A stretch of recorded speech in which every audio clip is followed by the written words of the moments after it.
cycling is insanely fun. We of course all know that. Yeah, but it does take up a whole load of energy.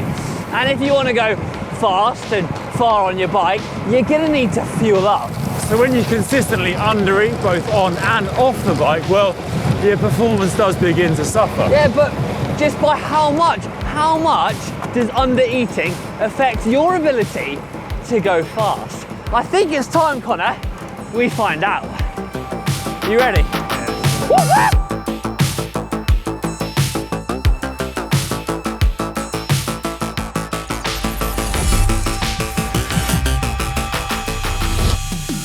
Right, now before we get started, let's get a poll going on the GCN app. How often have you let undereating affect your performance? Never, sometimes, quite often, or is it something you really struggle with and find it hard to overcome? Let us know on the GCN app and get voting in that poll. But I better go and catch up with Hank now, so see you in a bit. So Connor, what are your experiences when it comes to undereating and losing weight? Yeah, so quite bad actually. I remember riding for a team and I had quite a misguided team manager who told me I needed to lose a few kilos, and I kind of took that to heart, which was the wrong thing to do because I drastically reduced the amount of food that I was actually eating, kind of crash dieted, but tried to carry on training as I normally would, and within days, maybe a week, I was bedridden, got really sick, had no energy left to even kind of ride my bike easy. Really had a detrimental effect on my training and probably set me back a month or two of that year's season.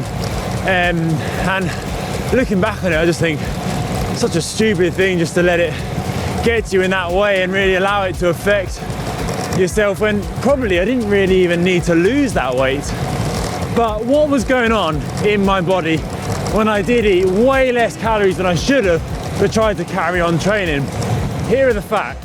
The difference between the food you eat, i.e. the calories consumed by the body, and the amount of energy your body expends each day is called energy balance.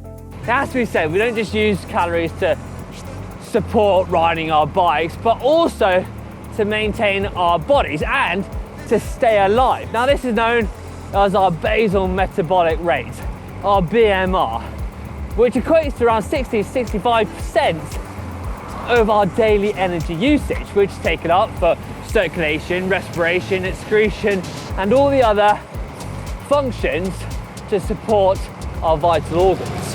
Yeah, and when we ride, we increase the amount of energy that we need to consume each day. Not only do we need energy for those basic bodily functions, but now you need energy to ride the hell out of your bike.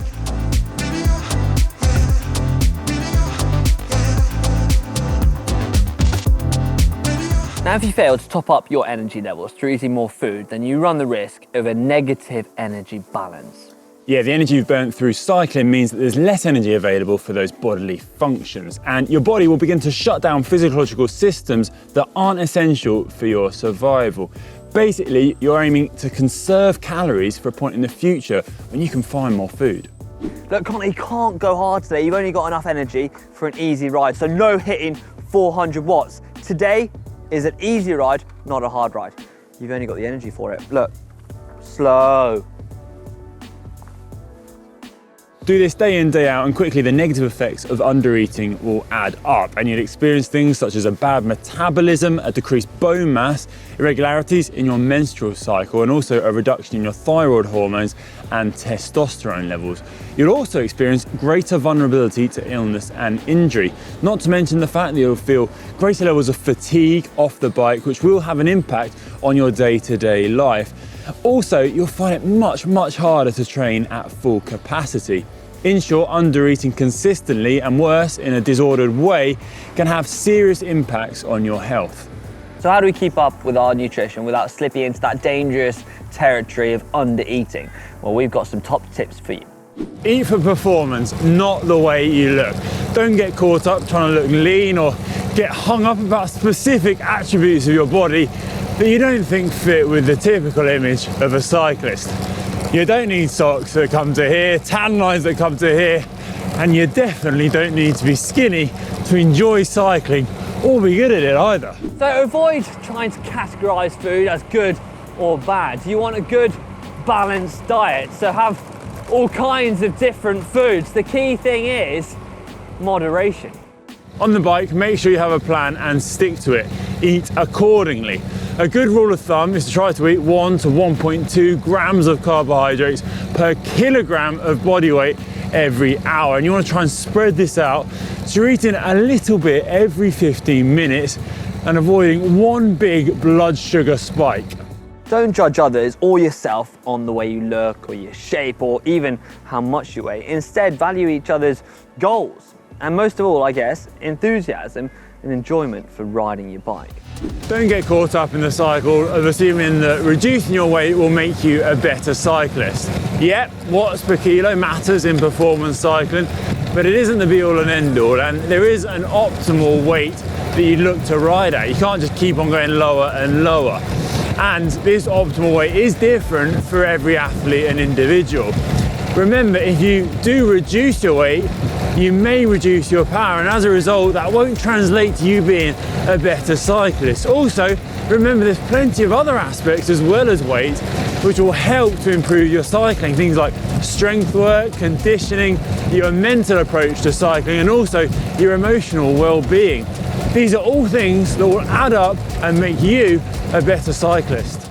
If you're looking at a plan to lose some weight, then we suggest you get the right guidance and right supervision to do so. I've never met anyone who's managed to optimize their weight for cycling without the right help. So get yourself a nutrition, a dietitian, so that way they can track your progress and you can get the most out of what you're doing. Lastly, don't get drawn into discussions about weight with your friends and riding buddies. Weigh yourself once every few weeks if you want to, but then forget about it. Don't get drawn into weight shaming and the like. So in summary, if you're unsure about your food strategy on and off the bike, then a good rule of thumb is to increase your calorie intake on those harder training days or training blocks. And please, please don't do those crazy crash diets. Think about it and listen to your body and its needs. Yeah, and don't judge yourself or others based purely on your image or body weight. Look after yourself, folks, and stay safe. Also, let us know in the comment section down below what are your experiences of undereating both on and off the bike. We'd love to hear from you. Yeah, remember, undereating is definitely not going to make you a better cyclist. If this video has helped you, then give it a big thumbs up. And we'll see you in the next video!